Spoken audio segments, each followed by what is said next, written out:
Fala pessoal, hoje aqui mais um vídeo do canal. Quem fala com vocês é o Cadu e hoje eu vou apresentar aqui para vocês o quadro Minhas Histórias, que para quem não sabe é o quadro onde eu pego uma fase ou um volume só em específico e eu falo liberadamente aqui no canal com spoiler, o que eu gostei, o que eu não gostei.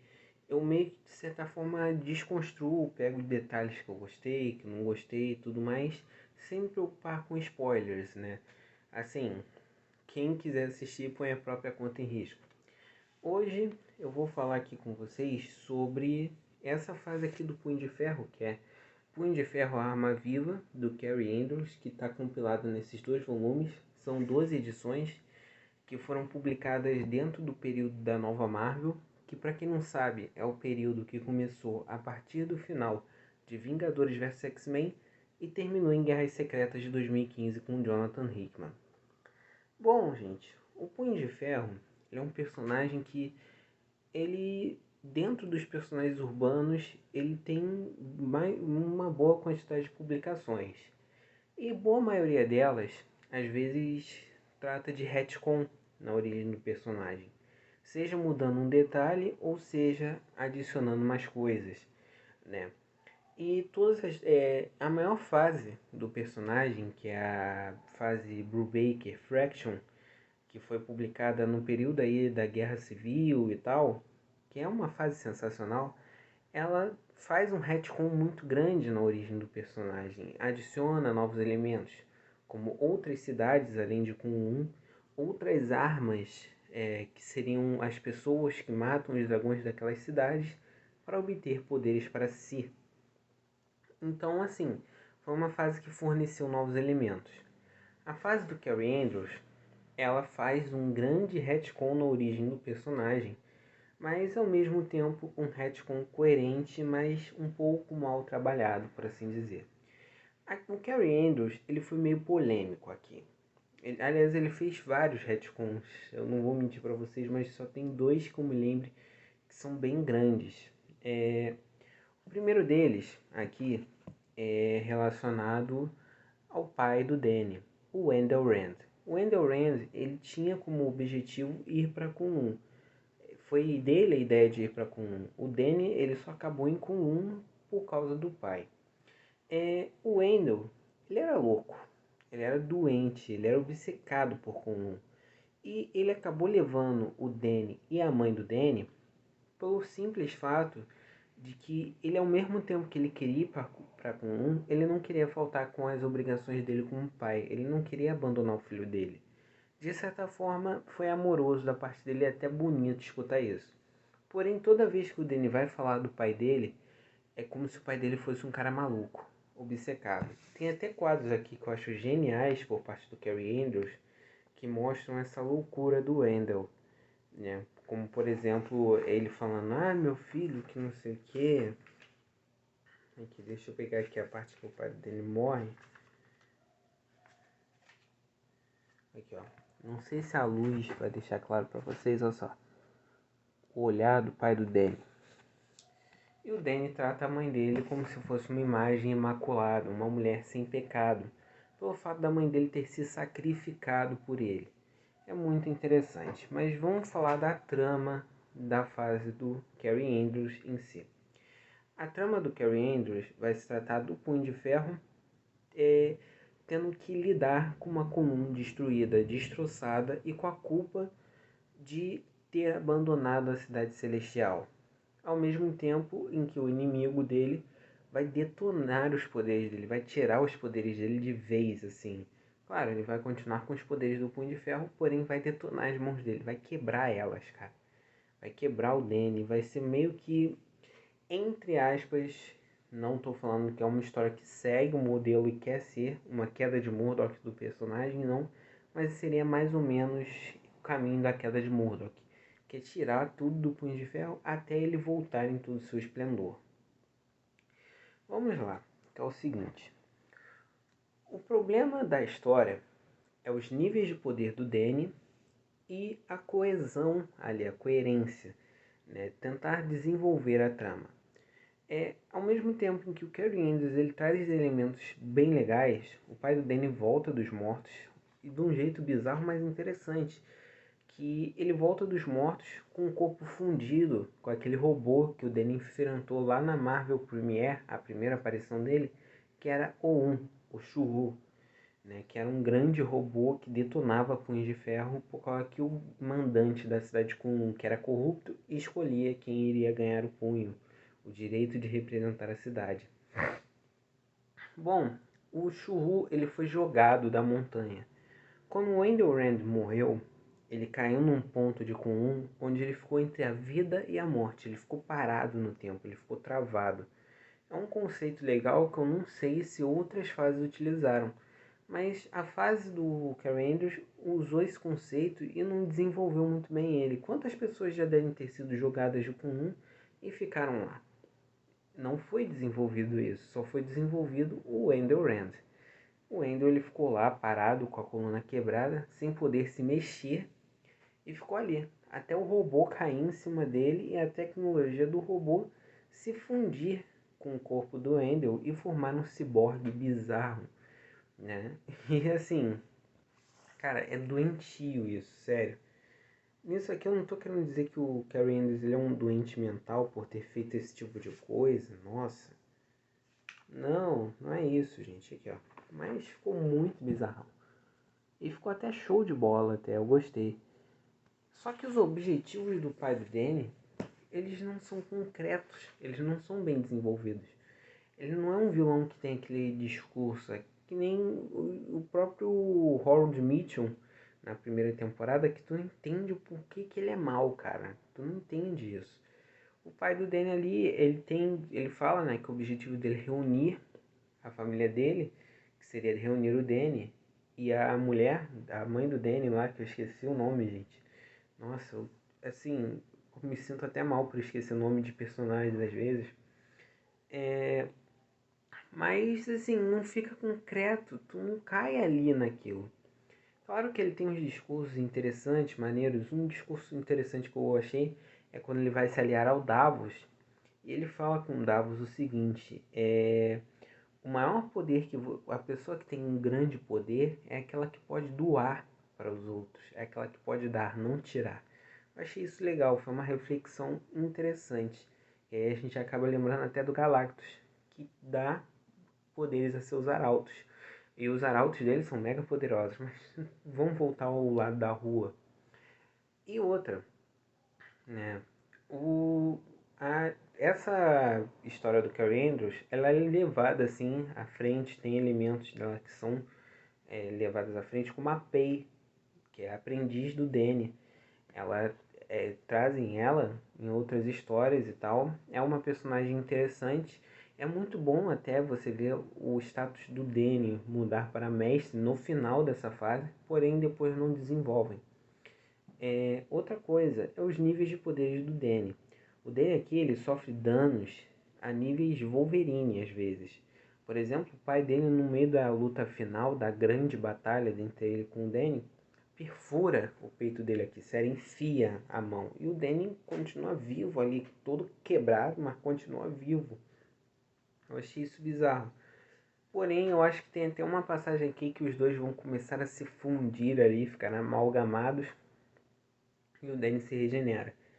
Outra coisa, né, é os impactos que o Danny vai sofrendo. O Danny é jogado para longe, assim, milhares de distâncias a uma velocidade absurda. Ele não fica desacordado, não. Ele cai, sente a dor ali, mas levanta e vai cair na porrada. Assim, fica meio esquisito, né? E tu tem também a namorada dele, que é a Brenda, que é uma repórter que vai iniciar na história, entrevistando ele, e chega na última edição e é revelado que ela é filha do Harold Mitchum, uma filha bastarda, que acaba guardando rancor do Danny porque o pai dela morreu e ela abandonou a mãe dela e tal, não voltou mais, né? Assim, ficou meio bizarro isso, ficou meio mal desenvolvido. A Brenda volta, sim, num run mais à frente, que é no do Larry Hama, que foi recentemente nas 6 edições de Punho de Ferro Coração de Dragão, que eu achei uma história bacaninha. Só o final ali que não me agradou muito, mas é uma história bacana do personagem. O Punho de Ferro foi bem desenvolvido aqui? Foi e não foi. Pelo seguinte, a gente tem aqui, o Danny ele começa a história sombrio, relembrando de seus traumas. Mas, gente, o Danny ele já superou esses traumas dele. Muitas histórias já revelaram isso, que o Danny seguiu em frente com a vida dele, ele tem uma nova filosofia, ele é um bom artista marcial, bom mesmo, tu vê esses filmes de artistas marciais, é a postura que o Danny tem. Ele é uma pessoa serena, às vezes ele tem uma postura séria, mas há um tempo atrás ele tinha uma postura mais brincalhona. Olha os cachorros do vizinho brigando. Complicado. É só falar de calma que eles começam a brigar, cara. Assim, vem aqui anos depois, né, desse Danny calmo, sério, mas no jeito mais budista de se falar. E aqui a gente vê meio que um Batman da vida, um demolidor, por assim dizer. E isso meio que dá um contraste meio feio pro personagem. A fase do... Cara, é aquela que tem os desenhos do Mark Perkins, esqueci o nome do... É o Ed Brisson, agora eu lembrei. A fase do Ed Brisson traz um Danny mais fresco, traz um Danny mais brincalhão, procurando seus poderes sim, mas sem ficar numa birra enorme. Não, ele tem um jeito um pouco mais descontraído de ser. Aqui eu achei que contrastou com anos de desenvolvimento do personagem. É uma fase ruim? Não, não é. Só que tem conceitos mal desenvolvidos sim. O Tolo, que é um personagem que eu achei interessante, é muito legal, por causa que ele dá um contraste com a ciência ali em comum, né? Porque pra quem não sabe, uma coisa que eu achei legal nessa fase do Gary Andrews, que já vem de outras fases também, é que Kunlun era uma cidade muito retrógrada. Pelo fato de serem imortais, serem homens imortais, né? Eles, de certa forma, eles castravam as mulheres, de certa forma, para fazerem outras coisas. Mulheres não podiam lutar, não podia haver ciência ali, né? Porque senão poderia distrair das tradições antigas. De certa forma, entre aspas, eu concordo e discordo disso. O Kunlun é muito extrema, né? Pra gente falar a verdade. Assim, outra coisa que muita gente critica é os desenhos do Cary Andrews. Eu não critico, cara, porque eu acho assim que são ótimos desenhos. Tirando os rostos e às vezes até a anatomia dos personagens, nas lutas em si são lutas belíssimas, são lutas bem feitas. E aqui só serviu para matar mais um personagem importante para a mitologia do Danny, que é o Lei Kung, o Trovejante, para deixar o Danny bolado. Assim, né, eu vi... Aqui, ó. Cenas de ação como são bem feitas. E a utilização de quadros do Cary Andrews são muito bem feitas. Tem até alguns aqui que ele vai fazer um golpe em forma de onomatopeia que fica muito interessante. Tem flashbacks do Danny criança, né, dando a entender como é que se diz? Um lado mais sombrio do personagem e tal, que são interessantes, mas é aquilo, né? Fica meio ruim. As cores são boas, legais. Cary Andrews não sabe desenhar pés, já vou deixar logo de cara pra vocês. E não sabe desenvolver um relacionamento amoroso, como o Danny e a Brenda aqui, que fica bem ferrenho. Achei que ficou bem ferrenho o relacionamento do Danny com a Brenda, gente, não tem jeito. Vou pegar aqui mais uma cena de ação que seja maneira.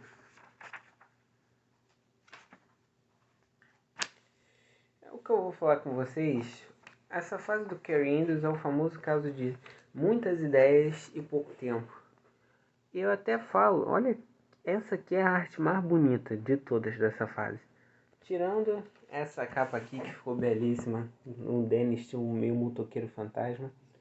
Outra ideia interessante dos desenhos do Cary Andrews é que quando o Danny vai ativar seu punho de ferro, ele fica com a mão aparecendo os ossos. Eu achei legal, achei muito interessante isso, né? Agora vamos falar a verdade aqui sobre essa fase. Eu sinto que Se não, essa fase, se eu não me engano, ela já terminou ali com Guerras Secretas acontecendo, né? Assim, já perto de acontecer. E muitas revistas da Marvel tiveram que dar uma pausa ou encerrar de vez para dar espaço para as Guerras Secretas. E, Cadu, mas isso não é desculpa. Pior que é desculpa, sim. Porque a Marvel, ela trabalha como uma unidade. Então, todas as mensais, elas seguem a cronologia correta.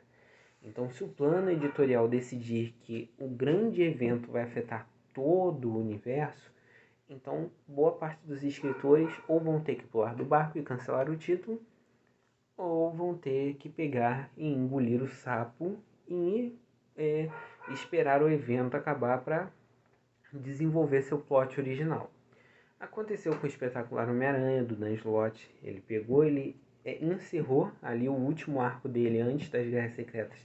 Foi muito fraquinho, voltou de novo, aí ele desenvolveu o que ele queria.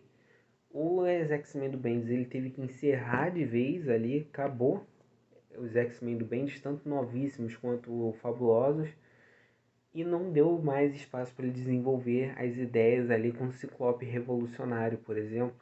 Eu acredito que o Bendis iria mais para frente com o Ciclope Revolucionário. Então muitos escritores ali tiveram que dar uma pausa, né, naquele desenvolvimento dos personagens. Então acredito que o Cary Andrews, pelo fato dele ter tido uma passagem muito compacta, ele não teve espaço para desenvolver o que ele realmente queria, que eram as lutas e tal, as divindades, questão do Shao-Lao, reconstrução de Kunlun, eu acho que ele iria fazer também. Então acho que essa fase, ela me lembra até mesmo a série do Cavaleiro da Lua, parando para pensar agora. Que é aquela fase assim, é um projeto que tem grandes ideias, tem grandes plots ali para te chamar a atenção, mas não desenvolve tudo, não tem seu potencial realmente explorado, realmente expandido ali naquela questão. Então acaba que ficou uma fase realmente meio fraquinha do personagem, até mesmo polêmica também de certas coisas. A arte do Cary Andrews eu vou mostrar mais um pouco. Tu tem, pra vocês verem o nível, tu tem a batalha final, ela foi muito corrida, cara, e muito bizarra até. O Danny, ele virou um Megazord, ele fundiu com o pai dele, virou um Megazord ali da Torre Rand. E depois ele saiu do Megazord e deu-lhe um baita de um socão numa divindade asiática, assim, e matou a divindade, cara. Esse quadro é bonito, essa página dupla. Ficou bem feita. E esse novo uniforme do Danny era muito bonito. Claro que eu ainda prefiro o traje clássico, tirando aquela abertura aqui, quando vai na fase Fraction Yage, que é fechadinho, é um colã mesmo, com a imagem do dragão aqui no meio. Eu acho mais bonito, mas esse traje aqui ficou muito legal, ficou bem moderno e bacana. A questão dos tênis também ficou show. Mas enfim, eu recomendo ler essa fase. Cara, não vai esperando nada nível Fraction Yage, nem mesmo assim, não vai esperando nada. Se você é fã do Punho, né, tu tá com dinheiro sobrando, porque essa fase ela tá muito barata na Shopee se você comprar os encadernados avulsos. Se você tiver sorte, você não gasta mais de R$ 30 nessa fase para vocês verem o nível. Vocês gastam aí em torno às vezes de 20 e pouco. Eu, por exemplo, fui comprar, tinha na feirinha do shopping um segundo volume por R$ 10 e na Shopee eu comprei esse aqui por 9 e pouco, economizei umas moedinhas e comprei. Economizei a fase. Então acho que assim, é válido correr atrás dessas fasezinhas do Punho de Ferro. Mas não espere nada. A arte é boa, é legal. Como toda Nova Marvel foi um período até que a arte e o roteiro eram muito experimentais e muito interessantes. Isso daqui é um material até meio experimental do personagem, se for parar para pensar. Então é isso, espero que vocês tenham gostado do vídeo. Comentem aí se vocês já leram essa fase do Punho de Ferro, se vocês pretendem. Se vocês querem que eu traga outros materiais aqui do personagem, é um personagem que eu gosto muito. Ele tá aí no meu top 10 da Marvel, sim. Eu adoro Danny Rand, fico chateado que a série tenha sido aquilo, mas é isso, gente. Espero que vocês tenham gostado do vídeo. Obrigado e tchau, tchau.